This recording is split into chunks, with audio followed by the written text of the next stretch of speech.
mixing that smooth jazz. More jazz. Oh, more jazz, please. With Bighorn. A total jazz journey.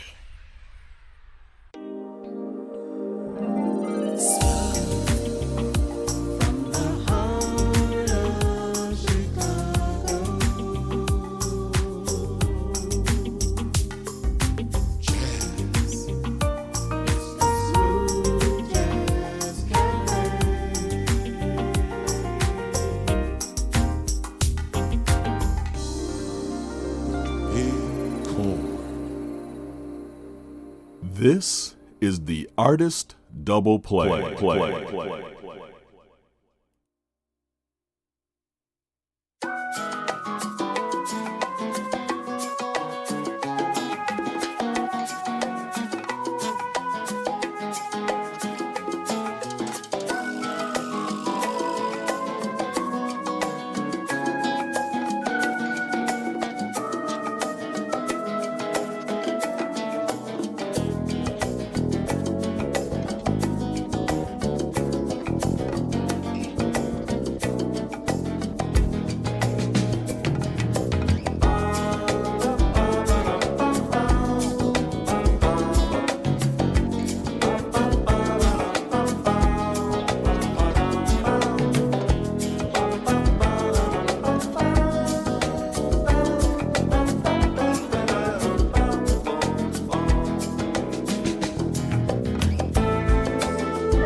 WOSD Radio, and WVRO Soul. You are inside of the Smooth Jazz Cafe with Big Corn. And we're at the top of our second hour for tonight, and you just heard the artist double play. And our double play artist tonight is multi-instrumentalist Peter Brownholz, better known as Brownie. And that first song you heard from Brownie is called Brownie's Samba. And that second one you heard is from his latest EP, and it's called Love Life. And right now, on the Smooth Line, calling in all the way from Austria, we have the man himself, Peter Brownholz. Brownie, how you doing, man? Hey, Big Corn. Thanks for having me, and all the best from Austria. Oh man, thank you, man. It's like, wow, you're on the other side of the world, man. That's definitely true, and pretty high up in the mountains. All right, that's good stuff, man. And I think you're only the I think maybe the second or third international guest that I've had. So I'm still learning my way through this Zoom thing.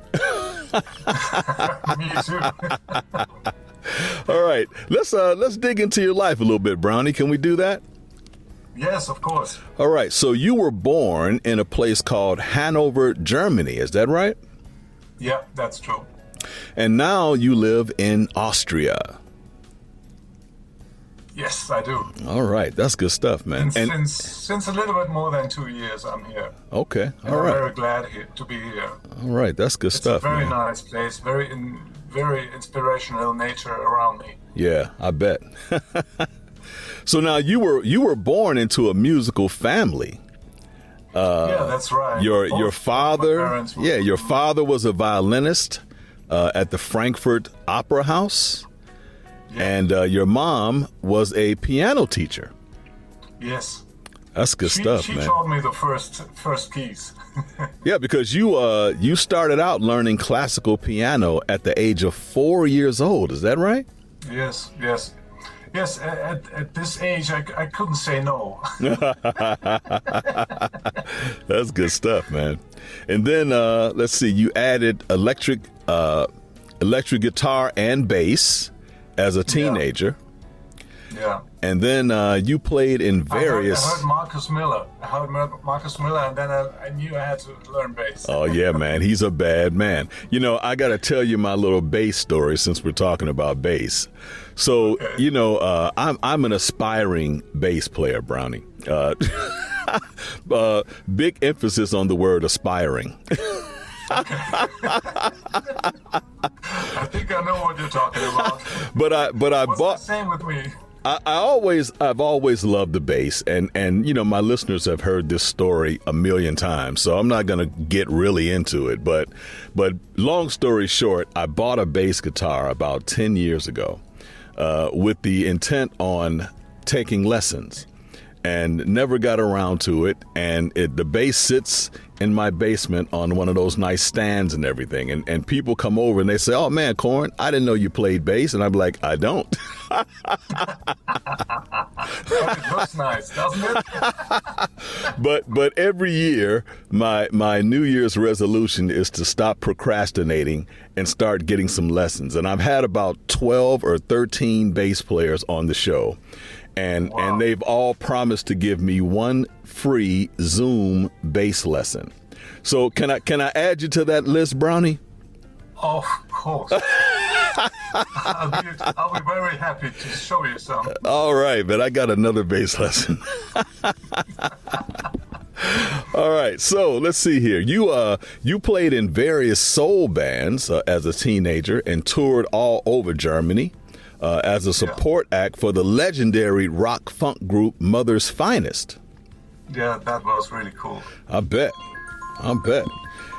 And then, let's see, then you, as a tween, you went to Los Angeles to study electric bass and at the Musicians Institute of Technology. Yeah, I did. That's good stuff. Now, that was a long way for you to travel, so that Marcus Miller really inspired you, huh? Yeah, that's true. When I first heard Marcus, I think it was with Luther Vandross. Yeah. And you know, that was from Luther's voice and from mixing it with that kind of bass playing. That was the thing for me. That's good stuff, man. At that time. That's good stuff. And then later on, you appeared in many TV shows live with the French chansonnier Patricia Cass. Yeah, she's such a wonderful singer and such a nice person. That was really great to work with her. Yeah, all right, that's good stuff, man. Then from 1985 to about 1990, you worked as a musician, arranger, and sound engineer at a place called DMC Recording Center, which was one of the largest recording studios and among the first digital studios in Germany at that time. Wow. Yeah, that was a paradise for me. They had every synthesizer you can imagine at that time, maybe 120 synthesizers. Wow. And I got there and they asked me if I want to work there and do everything what was needed in the house. And so many artists from everywhere. It was fantastic. You know. That's good stuff, man. You know, doing jazz. We did a lot of jazz stuff and world music. It's not so easy to earn some money from that, but we had a lot of fun, and it was really a crazy studio, a large one with 5 recording rooms and just everything you can imagine in the digital world at that time. Yeah.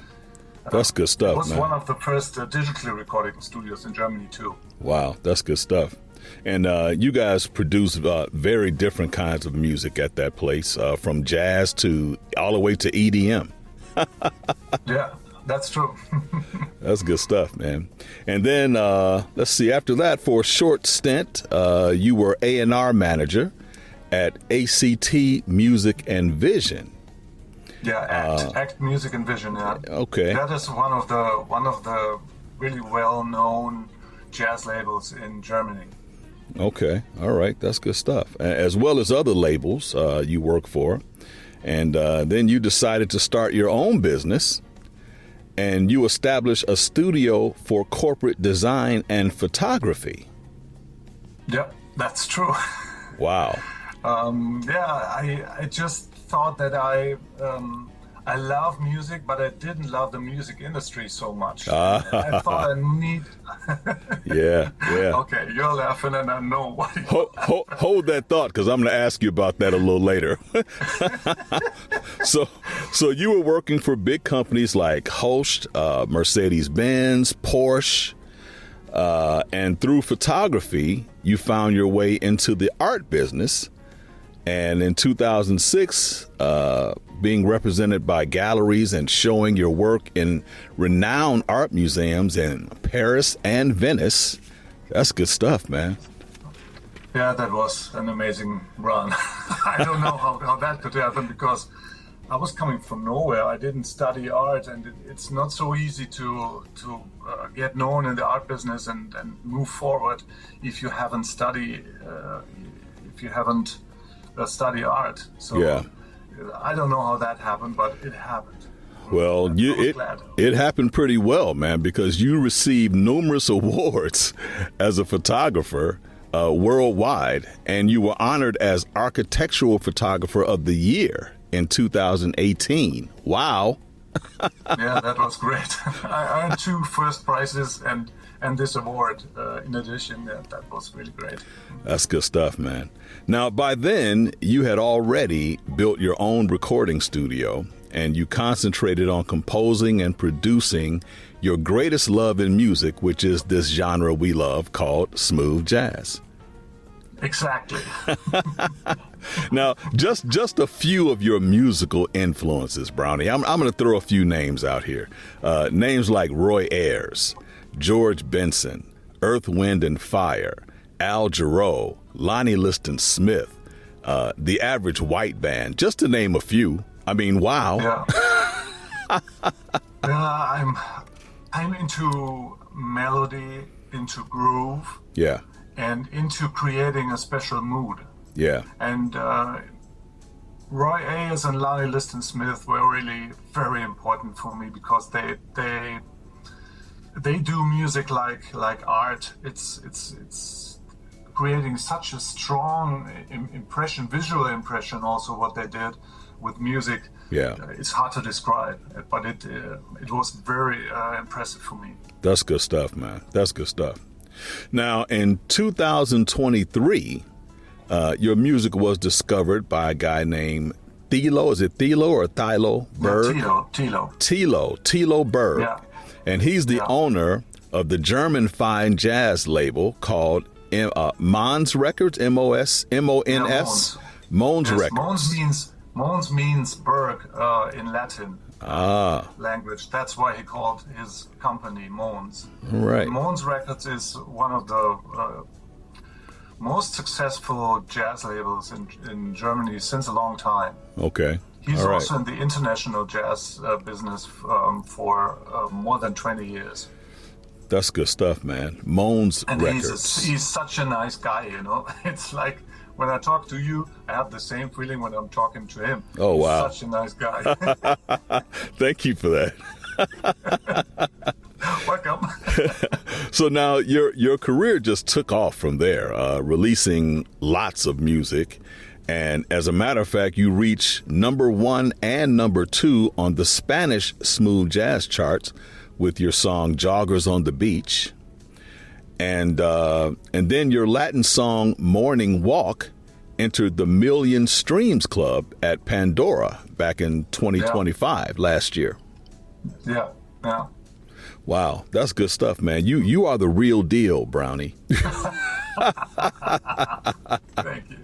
So look, let's get back to that little question that we asked earlier, and I want to ask you this because you are a very experienced man. You are a multi-talented. How many instruments do you play, Brownie? I know you play guitar, bass, piano. What else? A little bit percussion. Okay. That's it. Okay. Yeah. That's enough. Yeah, I tried all the other instruments as well, but it didn't work out. So now, with all this experience that you've had, both in the music side of things and the art side of things, I want to ask you this. You alluded to it a little earlier when we were talking, but I want to ask you, how do you think, or how have you seen that the business of music, the music business, differs overseas than in the U.S.?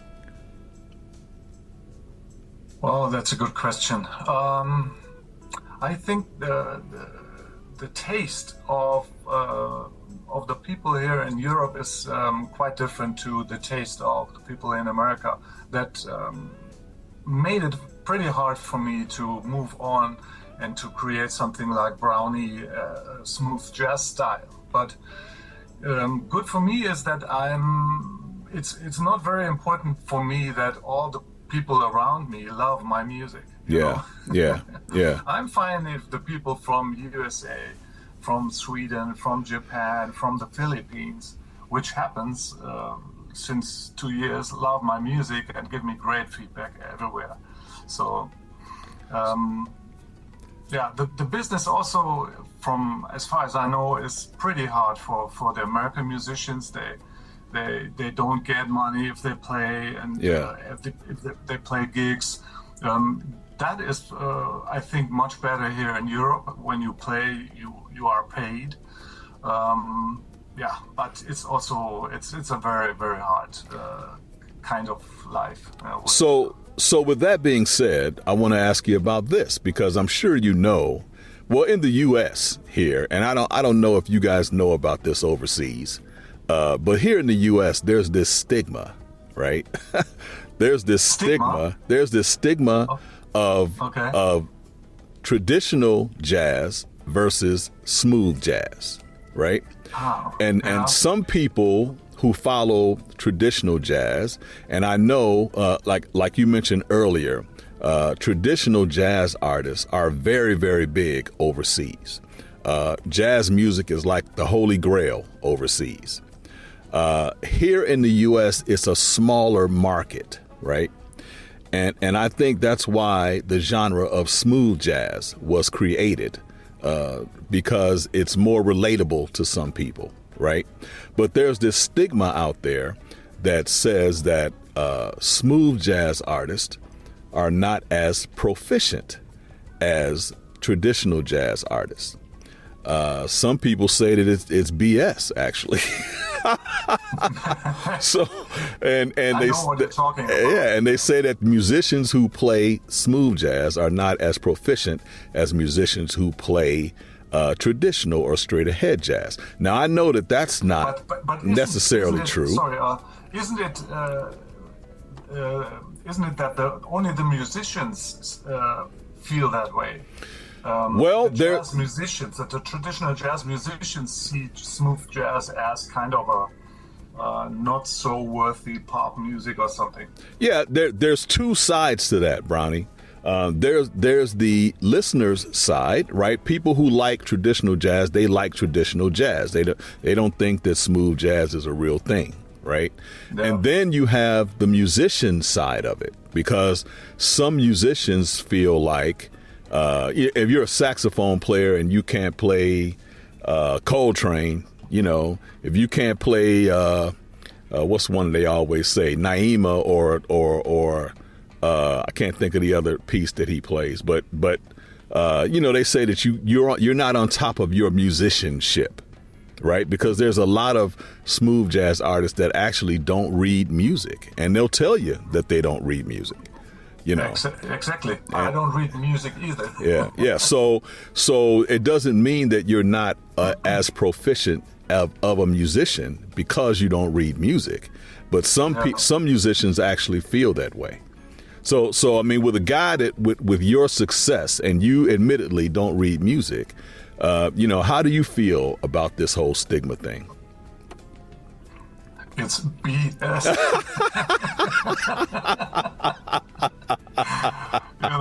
It's there are a lot of people wherever you look, they want to feel better than others.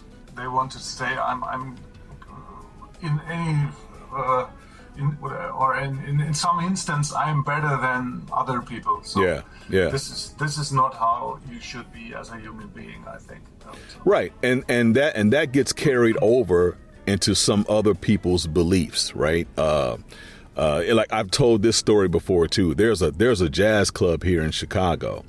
I'm not going to say the name of it because I give this guy too much free pub on my show. Okay. But sometimes when people come on my show, they ask me for some clubs, like, hey, what's some good places to check out in Chicago, trying to get booked, right? And so I would give them a list of the jazz clubs that I know here. And this guy's club was one of those clubs that I would give. And one day, I didn't even know this guy knew who I was, right? But one day I got an email from this guy, like a nice, nasty email. And he was like, hey, Big Corn, stop sending contemporary artists to me because I don't book contemporary. I'm straight ahead jazz, Oh. And I was like, oh, wow. Okay. And I've had, like, especially some vocalists. I've had about 4 vocalists on my show, and I know that they only do jazz standards, right? They don't do contemporary. I knew that.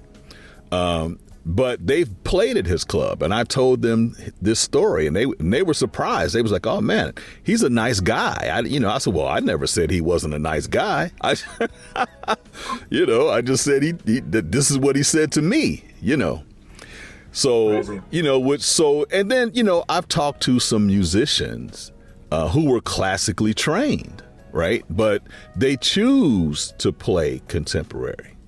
Like you mentioned earlier, you said, the money is not there, right? They say that, you can't make any money playing straight ahead jazz. All the people who play straight ahead jazz, they're gigging over there where you live, right? They're gigging in Europe. They're never home because they're always in Europe, or somewhere overseas, because that's where their gigs are, Yeah. We have a great jazz club here in my town where I live too, and all the great musicians from the US come here and play here. Yeah. Not only from the US, also the European straight jazz musicians play here. Yeah. And they are pretty well. So. Yeah. That's good stuff, man. That's good stuff. Well, look, Brownie, why don't you, how do we keep up with Brownie? Why don't you give everybody your website, your socials? How do we keep up with you? Yeah, should I just say it? Yeah, just say it. Yeah. Okay, my website is www and then UNOSONAR. UNOSONAR. UNOSONAR.com. There you will find all my projects, not only my smooth jazz projects, which are Brownie. This is my solo project. Then I have a smooth jazz project with a fantastic saxophone player from Kazakhstan. His name is Vladi Strecker. Okay. He's pretty well known in the smooth jazz and chill out music scene. And our project is called Groovers. And they will also find my project UNOSONAR, which is an EDM project. Okay. So unosonar.com is the website where you'll find my projects. That's good stuff. How about your socials? Oh, I'm on Instagram, brownie_jazz. There All you'll right. find me. That's good stuff, man. Well, look, Brownie, we want to say thanks so much for stopping by tonight, man. I had a great time talking to you. And now that you have been here. My pleasure. My pleasure. Now that you have been here, you will now be considered a friend of the show. And that means that you could come by at any time and the doors of the Smooth Jazz Cafe are open for Brownie. How about that? Thanks a lot, man. I'm so excited. It was such a nice talking with you. Really great. Likewise, man. Everybody, this is multi-talented Brownie. Brownie, thanks so much for stopping by. Much success to you. And look, if you're ever coming to the States to perform, man, give me a call. I want to be there. I will. You can bet on that. All right, man. You take care. Take care, too. Thanks a lot. All right. Everybody, that was international recording artist Brownie. What a great guy he is. Wow, what a cool guy. Man, go out and get some music from Brownie. You will be very glad you did. He's got that latest EP out there that we played a tune from tonight. And he's got a lot more stuff out there. Go check him out. His name is Peter Brownhouse, better known as Brownie. What a great guest in the cafe tonight. All right, everybody, it's time. Let's dig into our birthday list. You know, when I sent Brownie the promo for this week's show, you know, if you follow me on Instagram, you'll see the promos every week that I do for the show. And I have pictures of all the artists on the birthday list. And he came back to me and said, wow, man, you have some of my legendary, my favorite guitarist on the birthday list this week. And I said, wow, okay, that's cool. So let's start out with some of Brownie's favorite guitar players that are on our birthday list tonight. And to do that, we're going to start out with this one. This is the legendary guitarist, Larry Carlton. And this is his really smooth cut from 2001. It's called Like Butter. Yeah, baby. On the Smooth Jazz Cafe with Big Corn.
I'll always come back.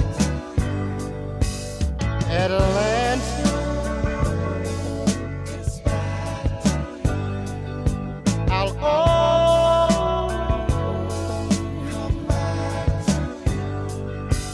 Atlanta, I'll always come back. Atlanta, it's back. I'll always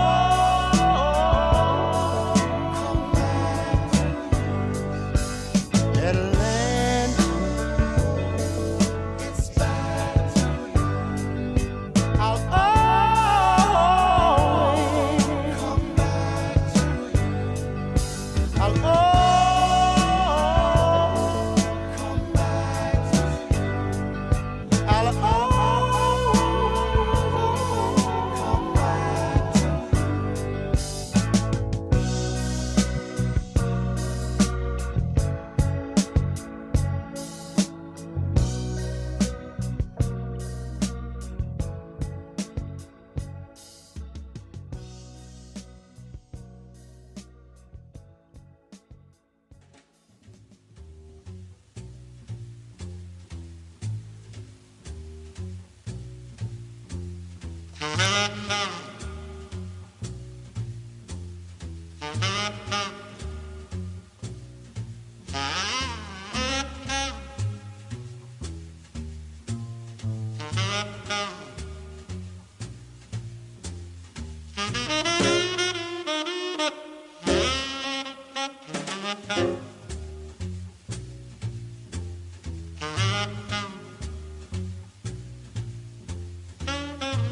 classic right there. WOSD Radio and WVRO Soul. You are inside of the Smooth Jazz Cafe with Big Corn. That was a very smooth set to bring us to the end of our second hour, everybody. You just heard Eddie Lockjaw Davis, the late great saxophonist Eddie Lockjaw Davis, dug in the crates and went back to the year 1962. What a great year that was. And that was called Going to the Meeting. Before that, you heard the legendary Ernie Isley of the Isley Brothers on guitar, and that was the Isley Brothers tune called Voyage to Atlantis. Before that, you heard the legendary late great Wes Montgomery, and we dug in the crates and went back to 1966 for Bumpin' on Sunset. And we started that set with the legendary Larry Carlton from 2001, and that was called Like Butter. Love that title, Like Butter, baby. Can't get much smoother than that. You know, I was telling you guys earlier, if you follow me on Instagram, you can see the promos that I do every week for the show and the pictures of the birthday artist. My Instagram is Big Corn 120, Big Corn 120 at what is it? At Big Corn at Big Corn 120. And in addition to my Instagram page, you can now check out my website that has gone live this week. And the website is The Smooth One. That's the THE dash smooth SMOOTH dash 1 ONE, thesmooth1.com. And check me out. I've got some photo gallery on there. I've got my bio on there. I'm soon to be putting up some interviews. So if you missed one of the interviews, you'll be able to go on my website and hear it. That's not up yet, but that'll be coming soon. So just go check it out. Go check it out, thesmooth1.com. And that is my personal website, up and running now. All right, everybody, we'll be right back with our third and final hour, and it starts out with the Smooth Jazz Mix. And the mix tonight, another smooth one from our resident mixer here at the cafe, DJ INC. So stick around for that. You're inside of the Smooth Jazz Cafe with Big Corn on WOSD Radio and WVRO Soul.